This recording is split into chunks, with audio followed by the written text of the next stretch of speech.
kurma, garam, ya. Maka ada dua persyaratan yang harus dipenuhi. Yang pertama, tamatun, ya, barang tersebut harus ya semisal dan sama, tidak boleh ada selisih. Kalau ada selisih, maka itu terkena atau terjatuh pada riba fadl. Ya. Dan syarat yang kedua dari kaidah yang pertama ini adalah dia harus taqabud, ya. Taqabud serah terima langsung di majelis akad, yaitu tempat transaksi. Apabila ada tempo atau salah satu barang yang ada yang ghaib tidak ada di tempat atau via paket, maka terjatuh pada riba nasi'ah, ya, riba nasi'ah. Kalau yang pertama tadi terjatuh pada riba fadl, yaitu selisih barang. Kalau ini selisih waktu, ini riba nasi'ah. Lalu kaidah yang kedua kemarin telah disampaikan juga, transaksi jual beli beda jenis di bagian yang sama pada barang yang terkena hukum riba hanya ada satu syarat, yaitu taqabud, serah terima langsung di tempat. Apabila ada tempo maka terjatuh dalam riba nasi'ah. Adapun tafadhul selisih maka diperbolehkan. Maksudnya jual beli pada beda jenis di bagian yang sama, ya. Yaitu beda jenis di bagian yang sama. Contohnya ya emas dengan perak, perak dengan emas, emas dengan mata uang dengan perak, mata uang dengan emas. Ya, ini bagiannya sama tapi jenisnya berbeda. Atau pada bagian at'imah, makanan, ya, bur dengan syair, syair dengan kurma, kurma dengan garam, garam dengan bur, ya. Ini satu bagian tapi beda jenis. Ini syaratnya cuma satu, harus yang penting taqabud, serah terima di tempat. Adapun selisih, ya, itu tidak disyaratkan, ya, yaitu maksudnya tamatun, ya, itu tidak disyaratkan. Jadi boleh selisih barang, ya, kalau satu bagian beda jenis. Kaidah yang ketiga kemarin juga sudah disampaikan, transaksi bagian pertama atau alat bayar. Alat bayar itu apa saja? Ya, uang, emas, perak. Dengan bagian kedua yaitu at'imah, ya, seperti bur, syair, garam, apalagi kurma, ya, itu tidak ada hukum riba. Boleh tafadhul, boleh selisih, dan ya boleh nasi'ah, boleh ada tempo, ya. Jadi itu ya jual beli biasa namanya, bukan riba, ya.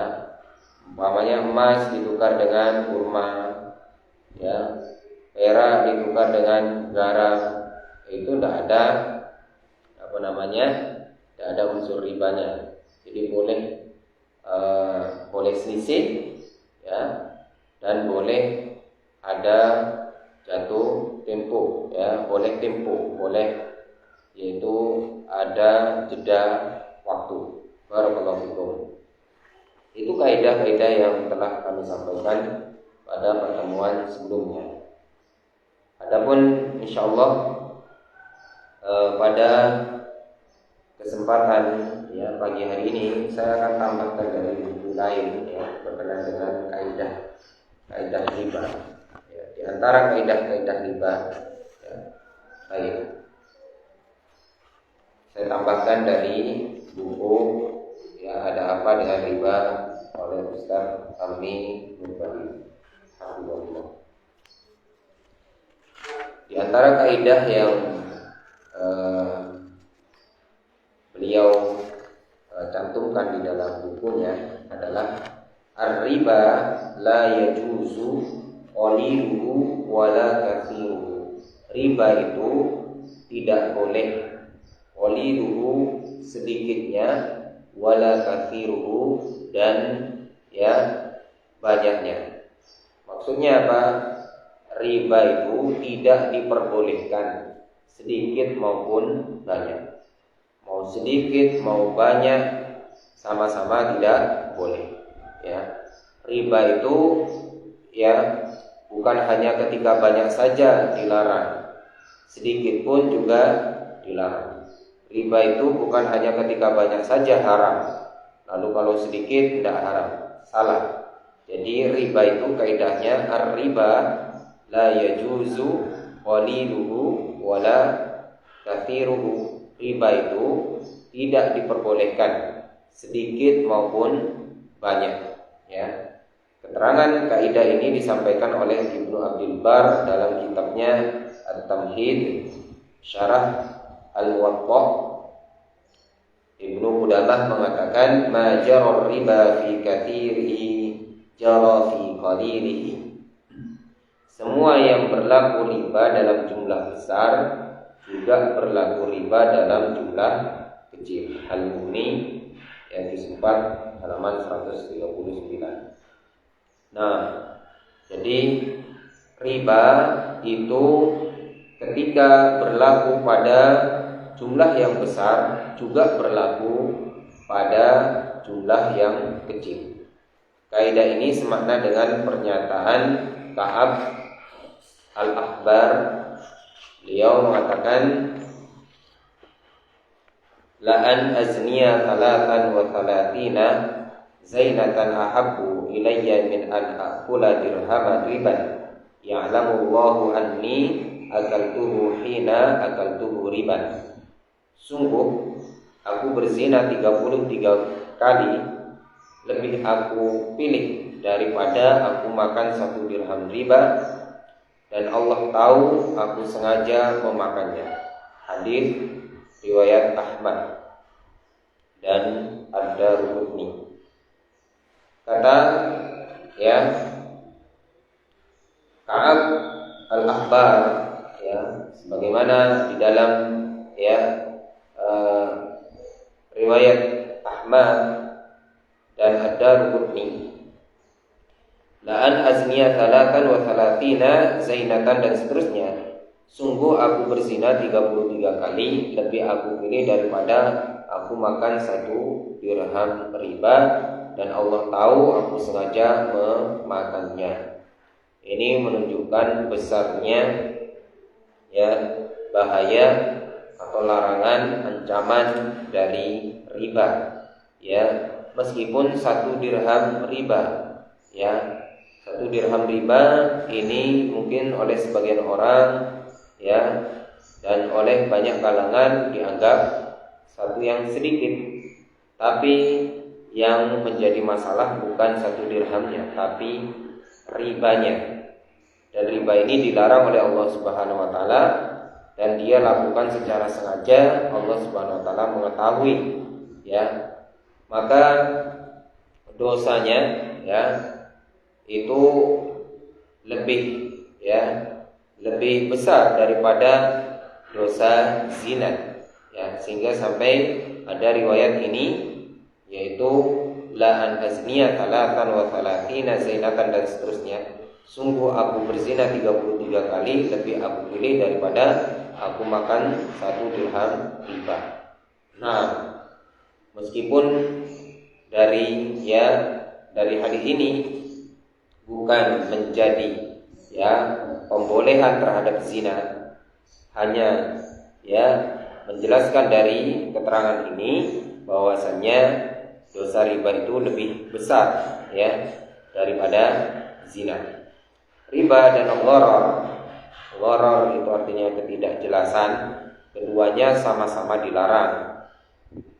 Hanya saja untuk gharar ada yang ditoleransi, seperti gharar yang nilainya kecil. Sementara riba sekecil apapun dilarang, sehingga tidak ada riba yang bisa menjadi legal. Gharar itu ada yang ditoleransi. Gharar itu satu yang tidak jelas, Gharar itu adalah ketidakjelasan atau Ada yang ya mengatakan ya penipuan kecil ya. Itu ada yang memberikan toleransi ya, ada yang ditoleransi seperti gharar yang nilainya kecil. Adapun riba itu sekecil apapun dilarang. Ya, sekecil apapun dilarang. Ini menunjukkan bahwasanya riba ini ya lebih besar ya daripada sekedar gharar. Ibnu Abdul Bar membuat kesimpulan, ar-riba la yajuzu qaliluhu wa la kathiruhu. Wa laisa kal gharari alladhi yajuzu qaliluhu wa la yajuzu kathiruhu. Riba tidak dibolehkan sedikit maupun banyak. Tidak seperti gharar ya. Gharar tadi ketidakjelasan yang itu dibolehkan jika sedikit dan tidak boleh jika banyak. At-Tamhid Syarah Muwatta. Mengapa gharar yang sedikit dibolehkan sementara riba sekecil apapun dilarang? Karena sisi bahaya riba jauh lebih parah dibandingkan gharar. Asas riba adalah kezaliman. Berbeda dengan gharar yang asasnya adalah jahalah, ketidakjelasan. Ya, gharar yang kecil, ya, gharar itu artinya secara bahasa artinya ketidakjelasan. Gharar yang kecil atau ketidakjelasan yang kecil hampir tidak bisa dihindari dalam transaksi. Ya. Maksudnya apa? Ketika kita sudah berusaha ya bertransaksi yaitu dengan benar, namun ada gharar di situ, ada ketidakjelasan ya yang sifatnya sedikit, sehingga jika semua gharar dilarang akan sangat merepotkan kehidupan manusia. Atau bahkan mungkin kita tidak bisa bertransaksi sama sekali. Ya.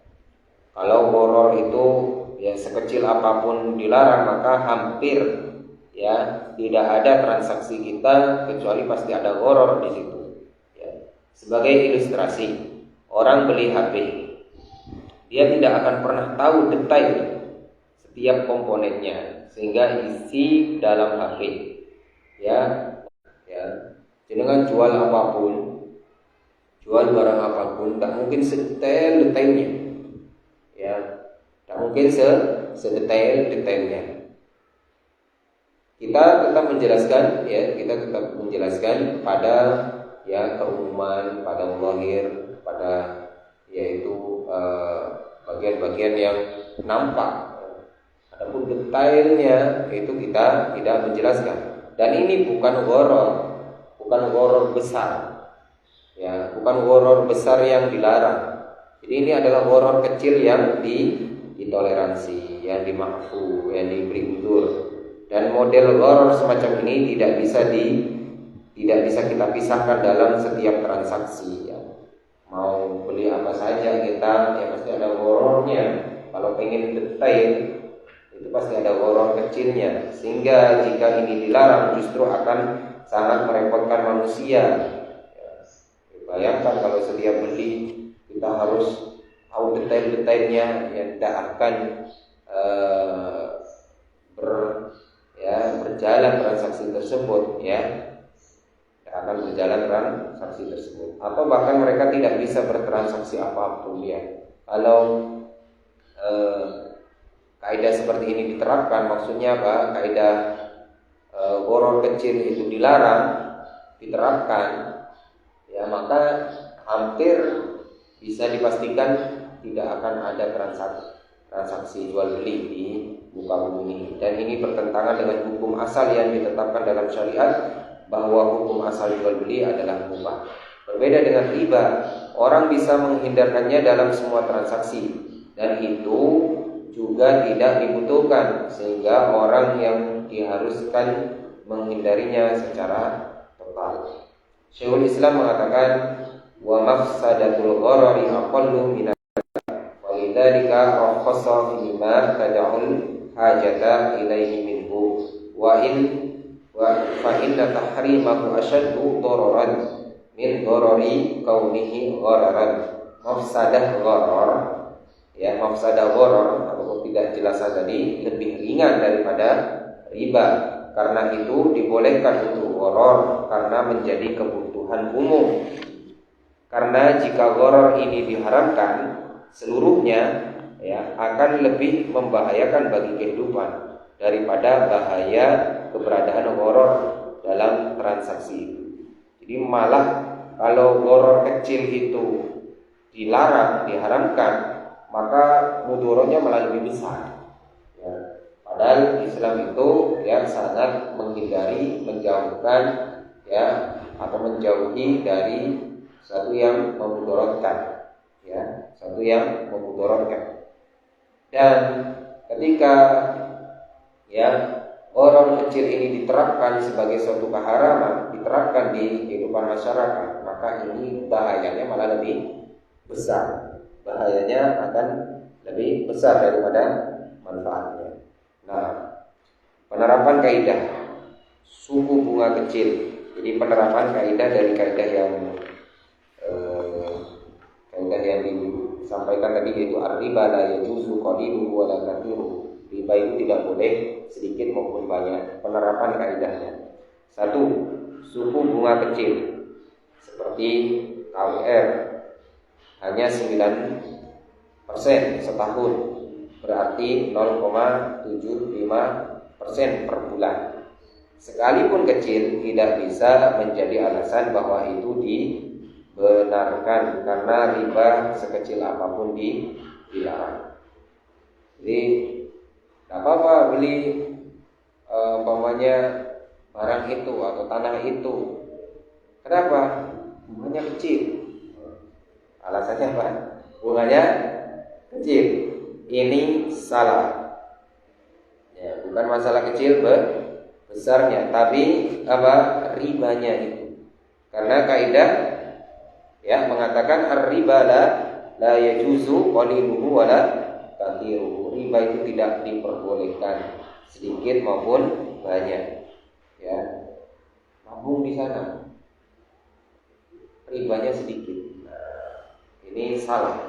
Ya. Operasi simpan pinjam sekalipun dengan bunga sangat ringan tetap dilarang, karena riba sekecil apapun hukumnya haram. Ini penerapan kaidahnya, agar jangan sampai ada orang beralasan kalau riba cuma sedikit tidak masalah, karena biarpun kecil, jika riba ini dibiarkan akan menjadi berlipat-lipat dan sangat besar. Mengingat sudah sangat jelas, kita tidak perlu panjang lebar soal ini. Nah, barakallahu fikum. Jadi di antara juga alasan kenapa kalau riba sedikit juga dilarang. Riba sedikit dilarang karena ya biarpun kecil atau sedikit, jika riba ini dibiarkan ya akan menjadi berlipat-lipat dan sangat besar. Jika dibiarkan akan menjadi berlipat-lipat dan sangat besar. Dan juga akan menjadi yaitu kebiasaan atau adat atau suatu yang dianggap lumrah kalau tidak dilarang. Dan nanti akan ada anggapan-anggapan ya yang salah. Kalau sedikit tidak apa-apa, kalau banyak tidak boleh. Atau bahkan nanti dijadikan alasan ya bagi orang-orang yang dengki terhadap syariat ini. Oh, Islam itu gimana? Plin-plan. Kalau besar, kalau banyak ribanya tidak boleh, kalau sedikit apa? Sedikit boleh. Nah, ini nanti menjadi menjadi senjata bagi orang kafir atau orang-orang yang dengki terhadap Islam untuk ya menyalahkan Islam. Ya. Maka yang benar adalah kaidahnya yang disampaikan oleh para ulama, ya, ar-riba la yajuzu qaliluhu wa la kathiruhu. Baik, barakallahu fikum. Saya tambahkan lagi. Sama ya. Kaidah yang keempat, kaidah berikutnya ya, bukan kaidah yang keempat, karena kemarin kita sudah dapat 3, terus ditambah tadi 1 berarti 4. Ini sekarang kaidah berikutnya. Yahrumur riba fi daril harbi ka tahrimihi fi daril islam. Haram riba itu ya pada lingkungan ya orang kafir harbi seperti haramnya ya riba itu pada lingkungan yaitu negeri Islam. Maksudnya apa? Riba hukumnya haram dilakukan di lingkungan orang kafir harbi, sebagaimana hukumnya haram ketika dilakukan di lingkungan Islam. Jangan sampai kita beranggapan riba itu haramnya kalau di negeri Islam saja. Kalau di negeri kafir menjadi boleh. Umpamanya kita pas ada di negeri kafir, oh boleh. Ya, ini salah. Keterangan seorang muslim haram melakukan riba meskipun bersama orang kafir harbi. Ya, umpamanya transaksi ribanya ya bersama orang kafir harbi. Lalu ya dia beranggapan boleh, ini salah. Yang dimaksud kafir harbi adalah orang kafir yang memusuhi kaum muslimin dan hukum kafir mendominasi. Ya, meskipun dia kafir harbi itu adalah kafir yang memusuhi Islam, ya, sekalipun dia memusuhi Islam, ya, dia sangat memerangi Islam, ya. Tapi kalau sudah berhubungan dengan transaksi riba, maka tetap tidak boleh, meskipun ya lawan transaksi kita itu kafir harbi atau di lingkungan kafir harbi. Sekalipun terjadi ketegangan antara negeri muslim dengan ya negeri kafir harbi, bukan menjadi alasan untuk melakukan transaksi riba dengan mereka. Ya, ini kan orang Islam atau negara muslim dengan negeri yang kafir harbi itu kafir yang memerangi. Ini kan ya pasti ada ketegangan ya, karena orang kafir harbi selalu ingin menyerang kaum muslimin. Ya. Namun ya hal tersebut tidak menjadikan atau tidak dijadikan sebagai alasan untuk dibolehkannya transaksi riba dengan mereka. Ya, tetap riba tidak boleh meskipun dengan orang yang kafir harbi. Ya, kaidah ini juga disinggung oleh An-Nawawi. Ya, maksudnya Al-Imam An-Nawawi rahimahullah dalam penjelasannya, yastawi fi tahrimir riba ar-rajulu wal mar'atu wal 'abdu wal makatibu bil ijma'i wala farqa fi tahrimihi baina daril islami wa daril harbi, fama kana haraman fi daril islami kana haraman fi daril harbi sawa'an jara baina muslimina aw muslimin wa harbiyin. Haramnya riba berlaku sama untuk laki-laki, perempuan maupun budak dengan sepakat ulama. Ya, riba itu bukan hanya untuk laki-laki saja, bukan hanya untuk perempuan saja. Ya, perempuan laki juga tidak boleh riba, budak juga tidak boleh. Ya, dengan kesepakatan ulama. Tidak beda mengenai hukum haramnya antara negeri Islam maupun di negeri kafir harbi. Ya, di negeri Muslim riba haram, di negeri kafir harbi juga diharamkan. Ya, maksudnya kita bertransaksi riba di sana itu diharamkan, meskipun mereka orang-orang kafir harbi itu bertransaksi riba, kita tetap tidak ya dibolehkan bertransaksi riba dengan mereka. Semua yang haram dilakukan di negeri Islam juga haram dilakukan di negeri kafir harbi. Bukan hanya riba saja, apa saja yang haram di negeri muslim. Umpamanya di negeri muslim haram minum minuman khamr. Lalu bukan berarti kalau umpamanya kita lagi ada di tempatnya orang kafir harbi lalu menjadi halal. Tidak. Ya, apa saja semua yang diharamkan di negeri muslim maka diharamkan juga di negeri kafir. Baik terjadi antara sesama kaum muslimin maupun antara muslim dengan kafir harbi. Ya, baik itu transaksinya umpamanya sesama muslim, ya, sesama muslim ya haram, ya, sesama muslim kalau ada ribanya ya haram, ya, muslim dan kafir harbi kalau ada ribanya haram. Jadi yang dilihat itu adalah ribanya, bukan masalah dia muslim atau dia kafir harbi. Ini merupakan pendapat jumhur ulama. Dan inilah pendapat yang kuat, tidak sebagaimana pendapat Abu Hanifah yang membolehkan praktik riba di negeri kafir. Ada pendapat memang yang nyeleneh, yaitu yang berbeda dengan mayoritas, yaitu pendapatnya Abu Hanifah. Namun ini pendapat yang lemah karena hadisnya lemah. Di antara pertimbangan lainnya, kebiasaan buruk orang Yahudi. Ketika riba itu diharamkan untuk mereka, Yahudi menganggap riba hanya haram jika dilakukan antar sesama Yahudi. Ya, karena antar sesama mereka tidak boleh saling menzalimi. Namun riba boleh dilakukan dengan selain Yahudi dalam rangka menzalimi kaum selain Yahudi. Ya, kalau ada orang kalau sama Muslim tidak mau riba, tapi kalau kepada orang selain Muslim atau non Muslim dia mau riba, berarti sama dengan orang Yahudi.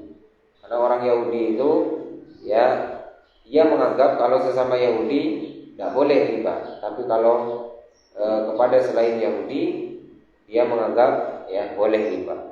Al-Mawardi menjelaskan, inna riba lam yahilla fi syari'atin qattu liqaulihi ta'ala wa akhdhihim riba wa qadaluhu anhu, yakni fil kutubis sabiqati laqad harramallahu riba 'alal yahudi wa hum ya'lamuna dzalika wa yanhauna 'anhu fima bainahum lakinnahum yubihunahu ma'a ghairihi.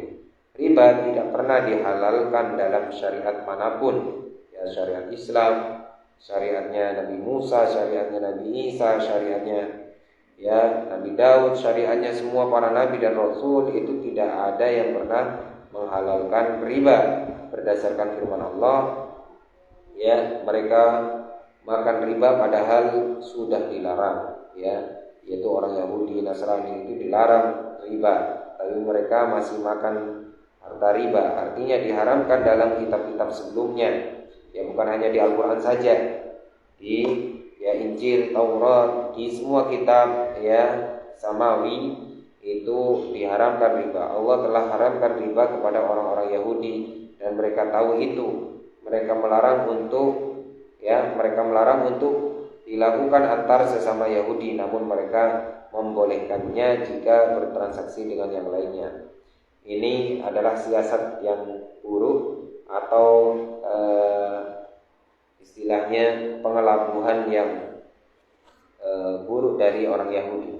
Jadi ketika mereka dilarang untuk berbuat riba, maka orang Yahudi ini ngakal-ngakali, yaitu kalau sesama Yahudi mereka tidak mau riba, tapi kalau sesama selain orang Yahudi mereka mau, dalam rangka menzalimi orang lain. Kalau kepada orang Islam mereka mau riba untuk menzalimi orang Islam. Baik. Penerapan kaidah, jadi penerapan kaidah dari kaidah yang tadi disebutkan, yaitu yahrumur riba fi daril harbi katahrimihi fi daril Islam. Riba itu hukumnya haram dilakukan di lingkungan orang kafir harbi, sebagaimana hukumnya haram ketika dilakukan di lingkungan Islam. Penerapan kaidahnya bagi kaum muslimin yang tinggal di negeri kafir seperti Eropa. Waalaikumsalam.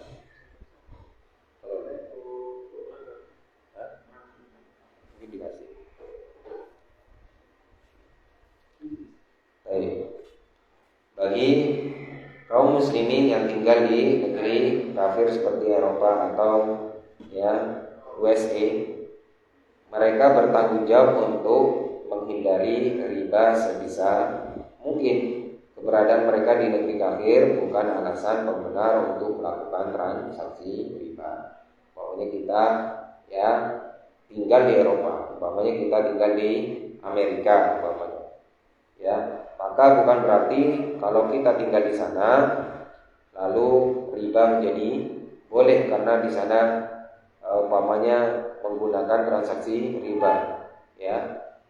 Sikap kita harus tetap dalam syariat. Sikap kita harus tetap berpegangan terhadap syariat yang tidak membolehkan atau melarang riba. Bukan berarti kita ada di tempatnya orang kafir lalu berubah sikap kita. Nah, barakallahu fikum, itulah yang dimaksud dengan kaidah yahrum riba fi daril harbi ka tahrimihi fi daril islami. Riba hukumnya haram dilakukan di lingkungan orang kafir harbi sebagaimana hukumnya haram pula ketika dilakukan di lingkungan Islam. Barakallahu fikum. Nah, selanjutnya kita masuk ke pembahasan usul sunnah saja ya. Nah, 2 kaidah saja ya untuk pagi hari ini. Ya. Tapi mudah-mudahan 2 kaidah ini bisa diingat, bisa dicatat ya. 2 kaidah ini ya. Yang pertama yaitu riba la yajuzu qaliluhu ya wala kathiruhu. Riba itu tidak diperbolehkan sedikit maupun banyaknya. Itu kaidah yang kita dapatkan pada pagi ini, dan juga kaidah yahrumu riba fi daril harbi ka tahrimihi fi daril Islam. Riba itu haram di negeri ya orang kafir harbi sebagaimana haram juga ya atau telah diharamkan di negeri kaum muslimin. Nah, barakallahu fikum. Selanjutnya kita masuk ke pembahasan usul sunnah.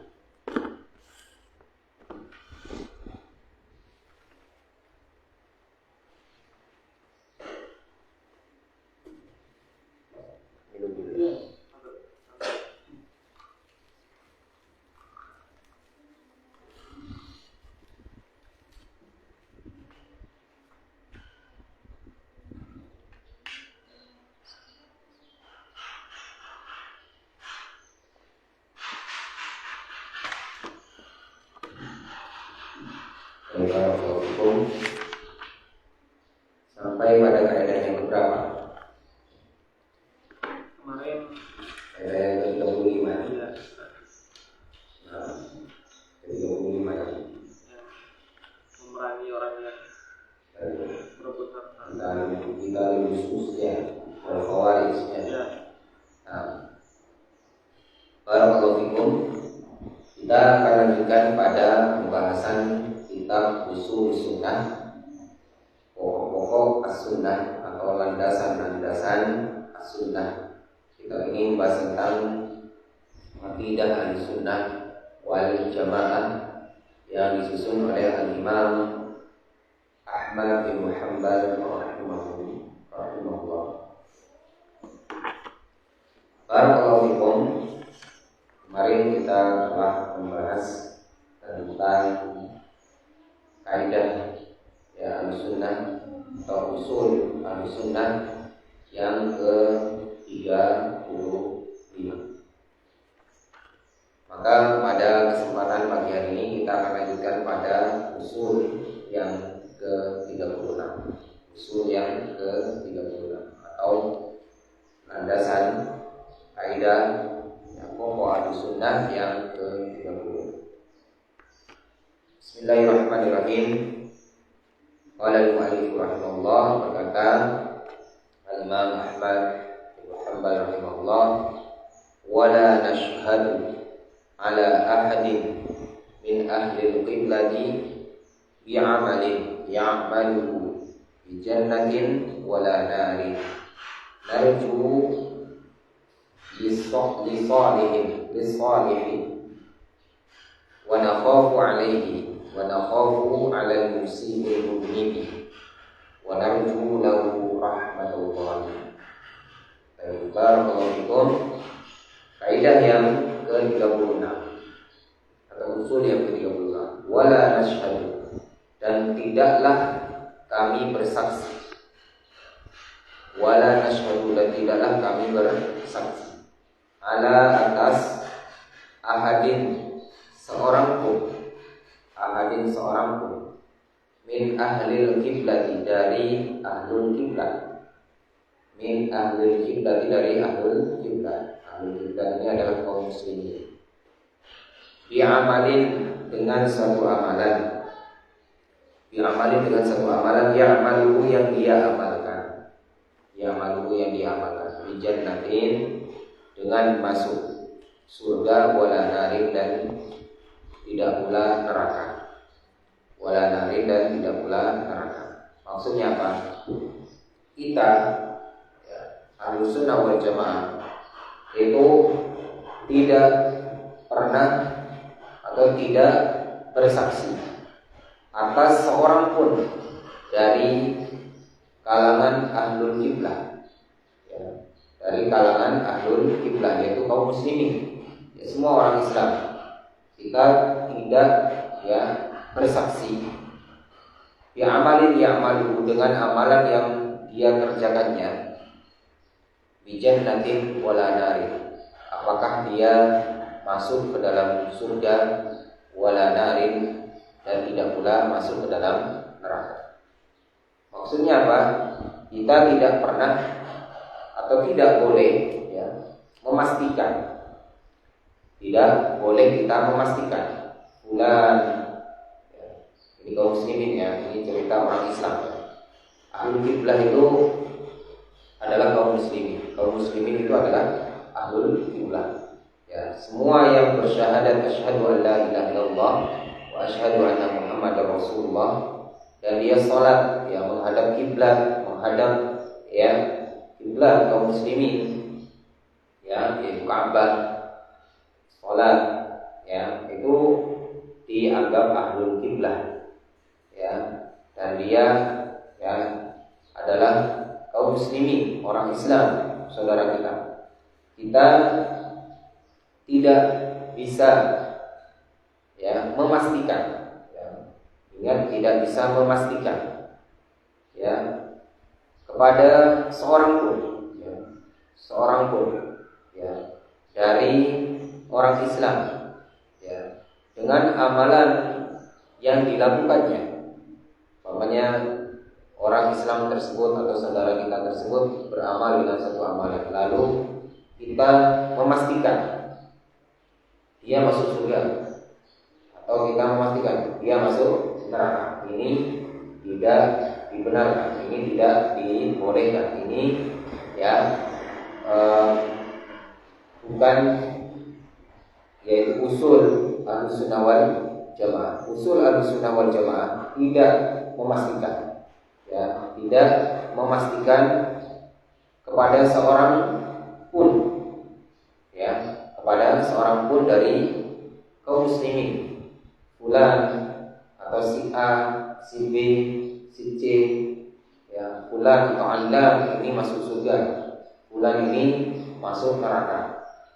Meskipun dia beramal dengan amalan ahli surga umpamanya, kita tidak bisa memastikan, tidak memastikan dia masuk surga. Dan ketika kita melihat bahwa ada seorang muslim dia beramal dengan amalan ahli neraka, kita tidak boleh memastikan. Ini masih ada kelanjutan, belum saya baca. Jadi kaidahnya ini masih ada kelanjutannya, belum saya baca. Jadi tidak boleh memastikan orang muslim yang beramal dengan amalan ahli neraka tersebut, fulan tersebut atau si A tersebut, si B tersebut, si C tersebut masuk neraka. Narju lis-sholihin, kita berharap terhadap orang yang saleh. Maksudnya apa? Kita berharap atau mengharapkan kebaikan bagi orang yang saleh. Maksudnya apa? Kalau ada orang saleh, zahir, saleh itu kan zahir, orang yang baik, orang yang beramal dengan amalan ketaatan, dengan amalan surga. Kita berharap ada orang yang saleh, orang yang baik, dan insya Allah dia adalah calon ahli surga. Kita berharap seperti itu. Wa nakhafu alaihi, dan kita khawatir kejelekan baginya. Kita khawatir kejelekan baginya. Jadi kalau ada orang Islam, kita pertama kita berharap dia adalah sebagai orang yang soleh, sebagai orang yang baik. Itu harapannya kita, dan mudah-mudahan dia masuk surga. Dan kita terhadap orang Islam, terhadap ahlul kiblat, terhadap kaum muslimin, itu khawatir kalau kejelekan menimpanya. Ya, kalau dia termasuk golongan ahli neraka, kita khawatir, ya. Jadi ada kekhawatiran pada diri kita. Wa nakhafu 'alal musii al-mudnibi, dan kita mengkhawatirkan kejelekan, ya, atas orang yang musi, orang yang berbuat buruk, al-mudnibi lagi orang yang berdosa. Ya. Kita hanya bisa mengkhawatirkan, ya, ini orang ini amalannya ahli neraka, amalannya kemungkaran, amalannya kesyirikan, amalannya kebid'ahan, amalannya satu yang mungkar, satu yang dilarang oleh Allah Subhanahu wa ta'ala. Kita mengkhawatirkan apa? Mengkhawatirkan orang ini, ya, masuk ke dalam neraka. Ya, kita khawatir orang ini digolongkan oleh Allah termasuk golongan yang tidak baik, golongan orang-orang yang buruk, golongan orang-orang yang mujrimin, yang fasikin, ya, yang zalimin, ya, yang musyrikin, yang mubtadi'in. Kita mengkhawatirkan itu. Tapi kita sekali lagi tidak memastikan, ya, personalnya. Tidak bisa memastikan personalnya si A, si B, si C ini, ya, dia surga, dia neraka, tidak. Ya, kita hanya berharap, ya, ini orang baik ini, orang soleh ini masuk surga. Terus juga kita khawatir kalau ada saudara kita yang, ya, muslim tapi terjatuh di dalam, ya, kemungkaran, kita khawatir, ya, dia, ya, masuk ke dalam neraka. Tapi kita tidak bisa memastikan. Wa narju lahu rahmatullah, dan kita berharap baginya, yaitu bagi saudara kita yang muslim tadi, yang ahlul kiblat tadi, ya, itu rahmatullah, mendapatkan rahmat Allah, mendapatkan kasih sayang Allah. Ya. Kita hanya bisa berharap, ya, fulan tersebut, si A tersebut, si B tersebut mendapatkan rahmat Allah Subhanahu wa ta'ala, sehingga Allah Subhanahu wa ta'ala mengampuni, ya. Barakallahu fikum. Ikhwatal iman rahimani wa rahimakumullah. Di antara dalil, ya, dari usul ini adalah hadis Nabi sallallahu alaihi wasallam, innallaha harrama 'alan nari man qala la ilaha illallah yabtaghi bidzalika wajh Allah. Sesungguhnya Allah Subhanahu wa ta'ala mengharamkan bagi neraka itu orang yang mengucapkan la ilaha illallah yabtaghi bidzalika wajh Allah, yang mengharap dengan ucapan la ilaha illallah tersebut wajh Allah Subhanahu wa ta'ala. Siapa saja yang mengucapkan la ilaha illallah dan mengharapkan dengan itu wajah Allah, maka Allah haramkan dari neraka. Allah haramkan dari neraka. Ini adalah hadis yang sifatnya umum, ya, sebagai sebagai janji-janji dari Allah Subhanahu wa ta'ala, al-wa'id. Nanti ada al-wa'id, ancaman-ancaman seperti la yadkhulul jannata man fi qalbihi man kana fi qalbihi mithqalu dzarratin min kibrin, riwayat Muslim. Tidak masuk surga orang yang di dalam hatinya ada sedikit, ya, meskipun sedikit dari kesombongan. Ini wa'id, ya, ancaman-ancaman. Namun tidak menjadi kepastian. Kalau ada orang sombong, kamu masuk neraka, kamu masuk neraka ini. Tapi kita katakan, ya, kita katakan dengan hadis ini, ya, la yadkhulul jannata man kana fi qalbihi mithqalu dzarratin min kibrin. Tidak akan masuk surga orang yang di dalam hatinya itu ada kesombongan. Tapi fulannya, si A-nya, si B-nya, si C-nya ini kita tidak ya bisa pastikan, karena tentunya ya kesombongan itu ya yang hakiki itu hanya diketahui oleh Allah Subhanahu wa taala. Begitu juga yang tadi, innallaha harrama 'alan nari man qala la ilaha illallah yabtaghi bidzalika wajha Allah. Sesungguhnya Allah haramkan ya atas neraka atau masuk neraka bagi orang yang mengucapkan la ilaha illallah mengharap ya wajah Allah. Ya, kita sampaikan ini sebagai wa'id, janji-janji Allah Subhanahu wa taala. Namun kita tidak bisa memastikan bulan tersebut, oh kamu sudah mengucapkan la ilaha illallah ya, kamu masuk surga. Kamu pasti masuk surga kamu. Ya. Iwatan lima rahmani wa rahmatullah. Ingat ya, Islam ini ya ada wa'dun, ada wa'idun. Ada janji-janji dari Allah dan ada ancaman-ancaman, harus seimbang. Jangan ambil yang wa'adnya saja, yang janji-janji Allah. Ya seperti tadi itu, innallaha harrama 'alan nari man qala la ilaha illallah. Akhirnya dia setelah mengucapkan la ilaha illallah bebas sebebas-bebasnya. Dia melakukan kesyirikan, dia melakukan kebid'ahan, dia melakukan kemaksiatan dengan alasan apa? Innallaha harrama 'alan nari man qala la ilaha illallah. Allah haramkan bagi orang yang mengucapkan la ilaha illallah itu masuk neraka. Allah haramin. Begitu juga kita jangan hanya mengambil ya ayat-ayat atau hadis-hadis yang sifatnya wahid saja. La yadkhulul jannata man kana fi qalbihi mithqalu dzarratin min kibrin. Itu saja yang diambil. Tidak masuk ya surga orang yang di hatinya ada kesombongan. Sehingga dia takut ke sini sekali. Saya sudah ada kesombongan. Atau ada kesombongan yang dia tidak ketahui, saya pasti masuk neraka ini, atau pulang dari masuk neraka. Dia hilangkan ayat-ayat janji, dia hilangkan ya hadis-hadis janji tentang ya janji-janji Allah, ampunan, ya syafaat, ya amal jariyah, masih banyak.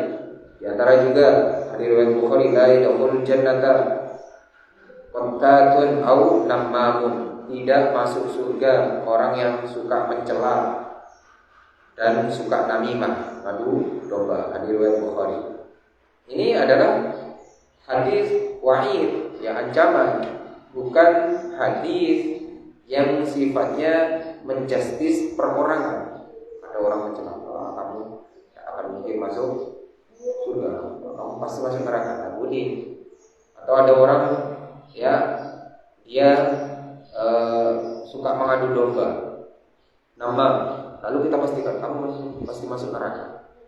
Tidak boleh. Yang benar apa? Kita bacakan hadis ini, la yadkhulul jannata qattatun aw namamun. Tidak akan masuk surga orang yang suka mencela dan orang yang suka adu domba. Ya orang, namanya orang, siapapun itu ya, tapi tidak dipastikan A, B atau C. Ini sebagai wa'id ya, agar orang itu takut dari ya suka mencela dan suka namimah.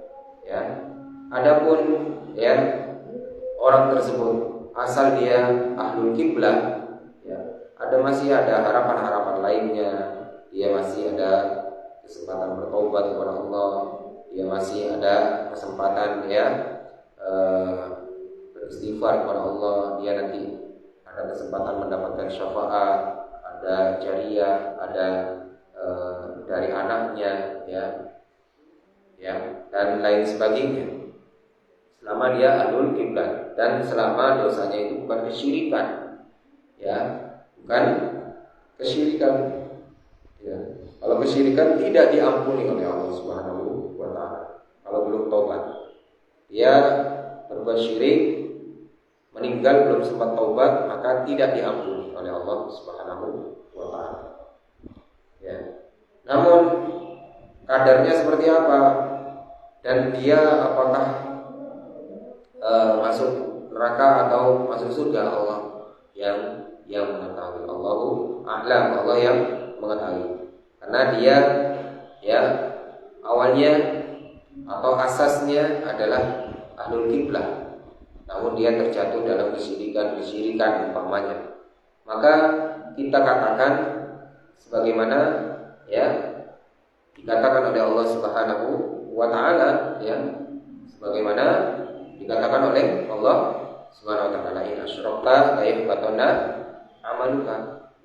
Kalau kamu berbuat syirik, ya hapus semua atau sia-sia semua ya amalan kamu. Adapun nanti ya dia di akhirat surga atau neraka itu haknya Allah. Kita hanya sampaikan ya wa'id ya secara umum. Adapun dia masuk surga neraka, ini Ahlussunnah wal Jamaah sangat hati-hati sekali ya. Personal kita tidak memastikan. Nah, di catatan kaki di sini oleh pensyarah ya,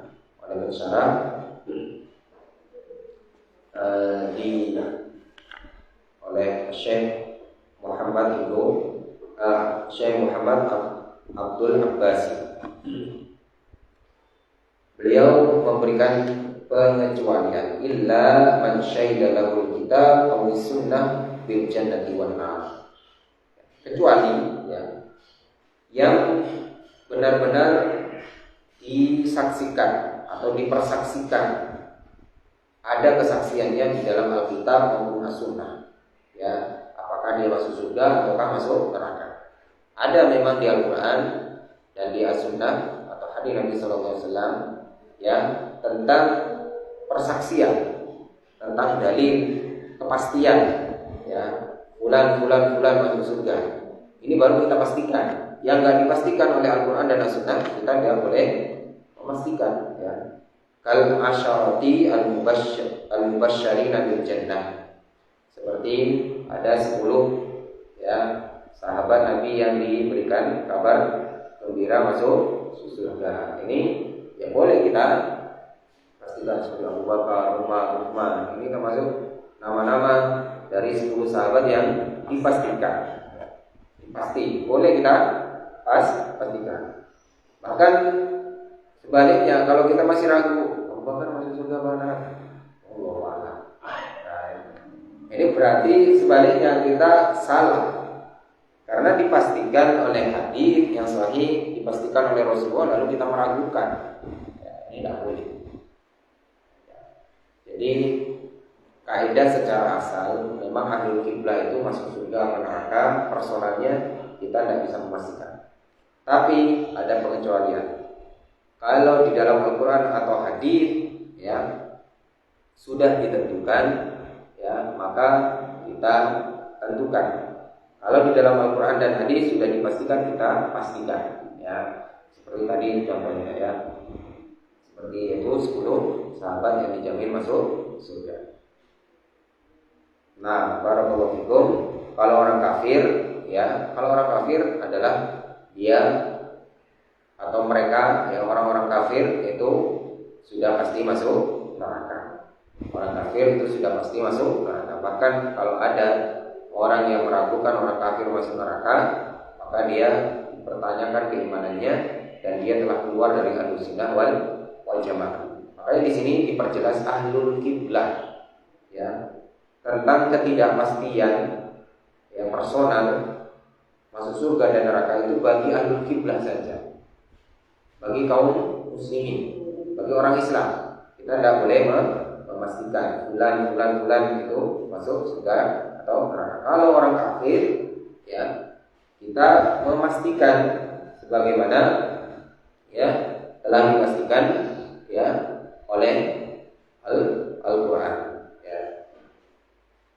Innal ladzina kafaru min ahlil kitabi wal musyrikina fi nari jahannam khalidina fiha ulaika hum syarrul bariyah. Sesungguhnya orang-orang kafir dan kalangan ahlul kitab dan orang-orang musyrik ya mereka semua di neraka jahannam, kekal di dalamnya. Mereka adalah seburuk-buruk makhluk. Ya, kita pastikan secara umum mereka ya semua adalah masuk neraka. Dan juga dikuatkan dengan orang-orang kafir yang secara personal telah dipastikan itu tambah secara umum mereka masuk neraka. Personal ada yang disebutkan secara pasti seperti siapa? Abu Lahab dan istrinya.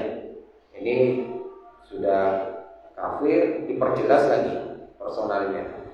Ya, tabbat yada abi lahabin wa tabba agna anhu maluhu wa ma kasab sayasla naron dan talahab wa ra'aduhu hammalatan hatab fi jidiha hablum min masad. Abu Lahab dan istrinya sama-sama masuk neraka. Nah, kalau orang kafir ya tidak butuh dalil bulan-bulan apa masuk neraka ya.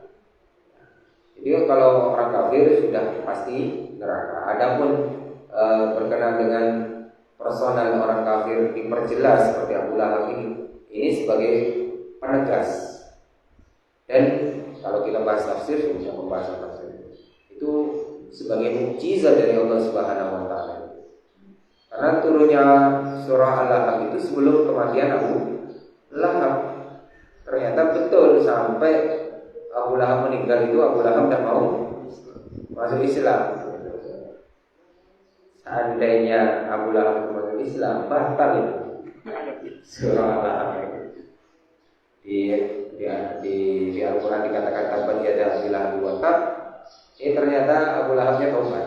Berarti kan ya Al-Quran ini ya telah salah. Ternyata tidak. Ini menunjukkan kemujizatan ya Al-Quran. Satu kaidah saja ini, mudah-mudahan bermanfaat ya. Kalau itu kita lanjutkan dengan tanya jawab. Jika ada yang ditanyakan, tolong.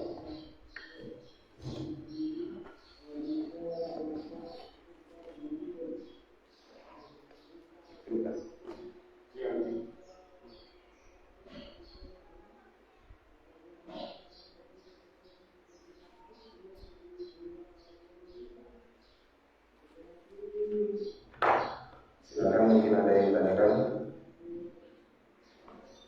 Boleh pakai kertas atau itu.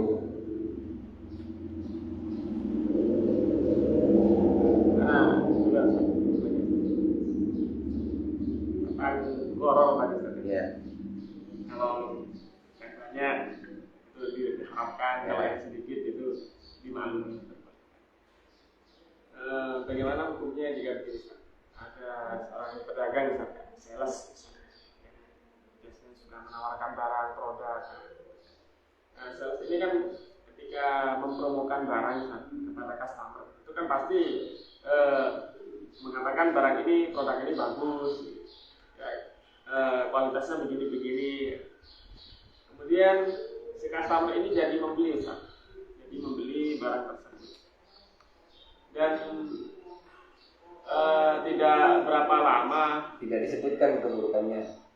Iya, seminggu setelah dibeli misalnya gitu, produk ini ada cacat rusak. Itu bagaimana hukumnya? Apakah yang dilakukan oleh tadi sales itu goror atau Goror besar? Goror besar apa goror kecil ya? Baru. Nah, tadi telah dijelaskan bahwasanya goror besar atau goror pada umumnya itu dilarang secara asal, kecuali goror kecil ya, goror kecil. Nah, perlu diperjelas lagi berkenaan dengan goror kecil agar tidak dijadikan alasan bagi orang yang melakukan goror. Enggak, saya ini goror kecil. Jadi semua orang yang melakukan goror, ini goror saya ini goror kecil ini. Nah, barakallahu fikum. Nah, di kaidah goror tadi. Jadi ar-riba la yajuzu qaliluhu wa la kathiruhu wa laysa kal gharari alladhi yajuzu qaliluhu wa la yajuzu kathiruhu. Ibnu Abdul Bar mengatakan riba itu tidak dibolehkan sedikit maupun banyak. Tidak seperti gharar. Gharar itu yang itu dibolehkan jika sedikit dan tidak boleh jika banyak. Bahkan Ibnu Taimiyah menjelaskan bahwasanya kalau horor kecil dilarang yang pasti ada. Jadi horor kecil itu tidak bisa dihindari sehingga menjadi dibolehkan. Nah, batasannya seperti apa? Nah, tadi ada penjelasan di sini pada kalimat ini yang harus kita garis bawahi. Bahwasanya horor yang kecil itu seperti apa? Jadi contohnya orang beli HP, dia tidak akan pernah tahu detail setiap komponennya, sehingga isi dalam HP horor bagi pembeli dan bahkan bagi penjual. Jadi pokoknya ada orang jual HP, ya, orang jual HP. Si penjualnya ini tidak tahu sedetail-detailnya tentang HP tersebut, apalagi pembeli. Maka horor atau ketidakjelasan di HP tersebut itu adalah horor kecil. Detailnya itu. Jadi kalau bisa kita ambil kesimpulan atau bisa kita kita simpulkan ya,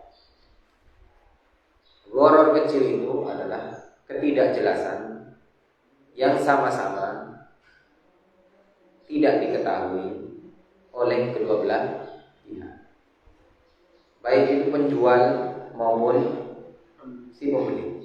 Si penjualnya saja itu nggak tahu sedetail itu, apalagi penjual. Jadi horor kecil itu detailnya itu seperti apa itu tidak diketahui oleh penjual, apalagi pembeli. Itu insya Allah adalah kesimpulan yang paling pas dengan yang dimaksud dengan horor kecil. Jadi kalau selama penjualnya itu ngerti tentang cacat dari satu barang, itu bukan horor kecil itu. Tadi kayak yang disampaikan dengan memberi contoh jual beli barang atau produk. Si penjualnya atau apa namanya tadi, salesnya itu menjelaskan baiknya saja, tahu ada gurunya tidak dijelaskan sama sekali ya. Dan gurunya itu sebenarnya guru yang sangat nampak. Bahwa saya kasih contoh untuk jual beli sepeda motor, saya juga alami di promonya di apa namanya yang diiklankan, listrik hidup, ini hidup, baterai hidup, aki baru, terus mesin enak, ini mesin enak ya, ori ya. Terus dicek ketemuan memang tadi hanya hidup, ini hidup, aki baru, saya menjelaskan, tapi mesin rusak, mesinnya itu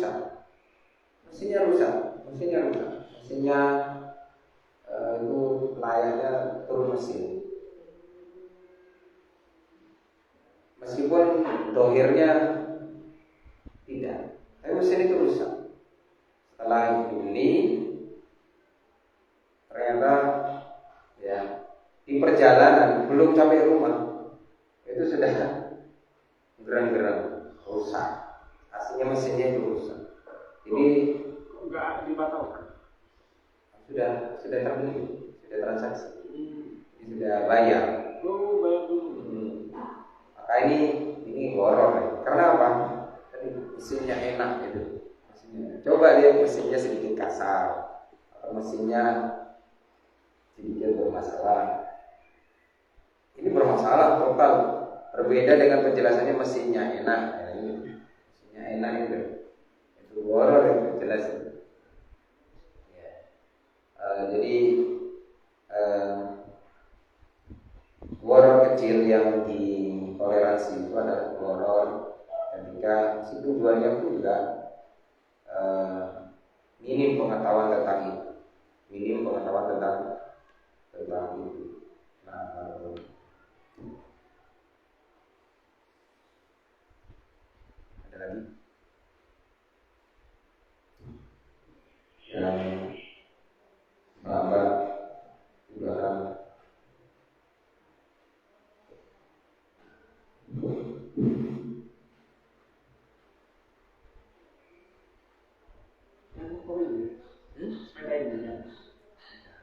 kemarin nanti saya cerita. Bukan beda lagi. Yang di situ. Saya ada rencana mau ganti. Urus. Kok kayaknya ini pesan Nanti saya cerita. Tidak ya? Ada lagi? Banyak?